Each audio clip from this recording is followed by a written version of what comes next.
Heipä hei.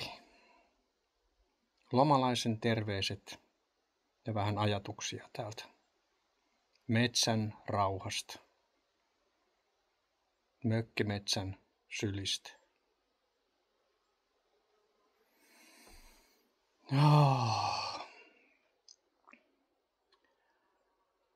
Kun luonnossa on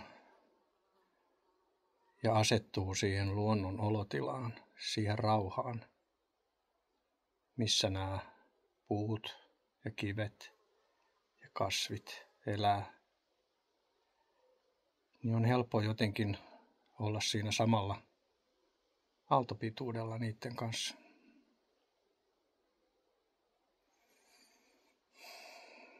Ei ole kiire mihinkään, ei ole pakko tehdä mitään. Näyttää, että mitään ei tapahdu, vaikka tapahtuukin koko ajan. Puut kasvaa. Ja mitähän kivet tekee? Kivet ei kyllä kasva. Ihan mielenkiintoista. Mitä kivet tekee? No mut joo, täällä ajatuksia selvittelen ja oleilen lomalla. Joo, nyt on hyvä olla, kun on lämmin. Ja tuossa on järvi ihan vieressä. Vesi on 25, 26. Kävin tuossa hetki sitten uimassa. Se on niin sanotusti linnunmaitoa. Semmoista lämmintä, mukavaa. Siinä voi oleilla, ei ole kiire sieltä vedestä pois. Ja sitten kun tulee pois, niin voi jäädä tuohon rannalle istumaan, eikä tule kylmä. Ja nyt saa olla aika rauhassa, kun ei ole edes hyttysiä kauheasti. Ihan muutamia. Melkein voisi antaa nimen joka hyttyselle. Eikä ole myös paarmoja. En tiedä miksi tai mitä on tapahtunut. Ja onko muuallakin näin, mutta ei täällä ainakaan. Se on mukavaa. Saa nauttia tästä lämpöisestä lähenevästä kesäillasta. Mutta mulla tuli mieleen, siis mä oon tehnyt tämmöisiä videoita tosi vähän. Onkohan tää nyt ensimmäinen laatuaan, mutta että kun mä tässä kertoilen teille jotakin, niin tämähän on oikeastaan semmoinen ainutlaatuinen hetki sillä tavalla, että minä puhun ja sinä kuuntelet. Siis jos haluat kuunnella. Mutta silloin kun keskustelee jonkun ihmisen kanssa, niin silloinhan se keskustelu niin sanotusti polveilee. Ja jos mä alan kertoa jotain omaa juttuani, niin se kuuntelija nappaa sieltä jonkun yksityiskohdan ja haluaa palavasti ruveta kertomaan omaa tarinaa.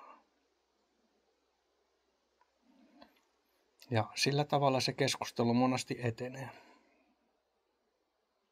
Mutta sitten jos puhutaan kuuntelemisesta, että kuunnellaan jotakuta,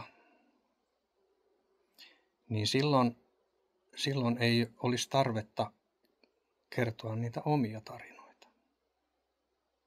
Nyt te ette voi kertoa omia tarinoita mulle, tai ainakaan mä en kuule niitä. Voitte te kertoa, mutta mä en kuule niitä. Mä vaan kerron teille tätä omaa juttuani.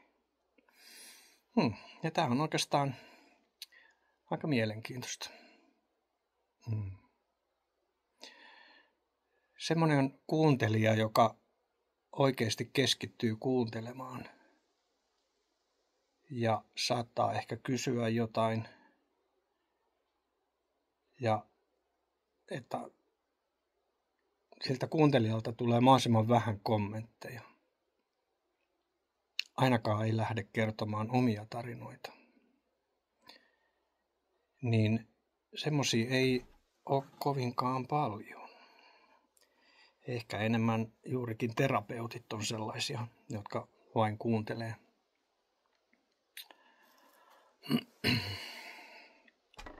Joo, Mutta kyllä niitä on kavereissakin sellaisia, jotka kuuntelee ja joita mä kuuntelen.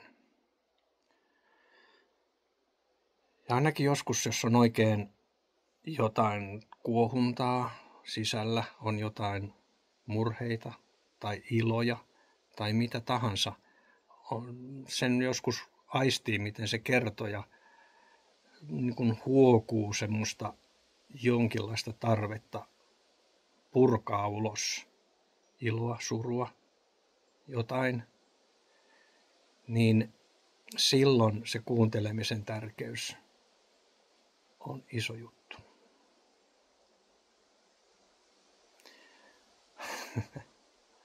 Joskus aikanaan oli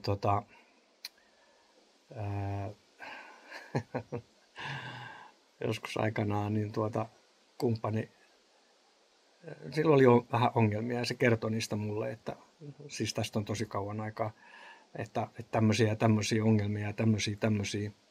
Ja silloin multa niinku tulvahti semmoinen miehinen ratkaisukyky tai ratkaisun tarve.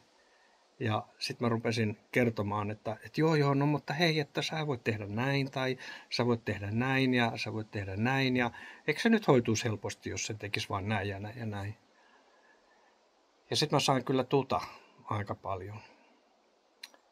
Hän sanoi, että mä en tarvi sun neuvoja. Mä tarvin vaan kuuntelijaa.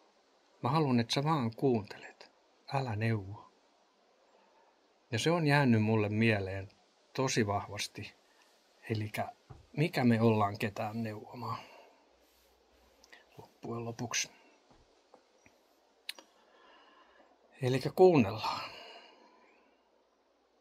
Ollaan läsnä. Ollaan siinä surussa läsnä, ilossa läsnä. Kuitenkaan menemättä siihen tunteeseen sisään. Sillä tavalla voidaan olla kertojalle tukena monessakin asiassa.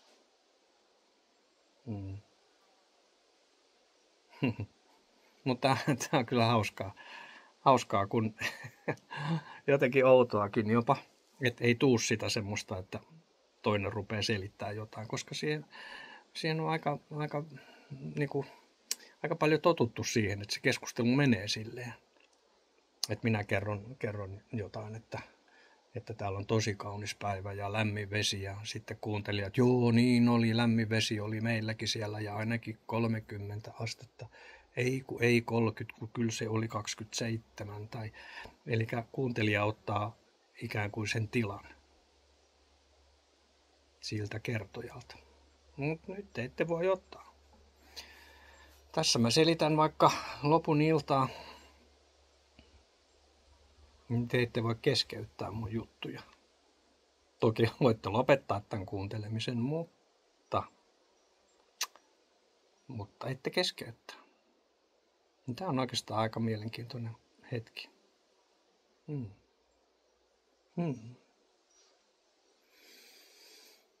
Joo, tämmönen tuli tässä mieleen.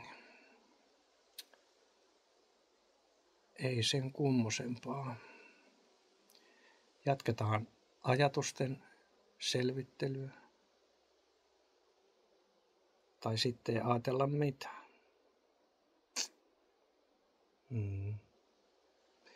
Taidan kyllä lähteä vielä tuonne uimaan. Tässä on helppo ottaa kylpytakki pois päältä ja pulahtaa tuonne blups. Ja sitten tullaan vaikka takaisin. Mutta oikein mukavaa, lämmintä, aurinkoista kesää kaikille. Nauttikaa nyt tästä lämmöstä, kun tää kerrankin tuli. Eikä ole liian kuuma. Eihän. Ei. Koska vähän aikaa sitten oli liian kylmä ja liian sateista.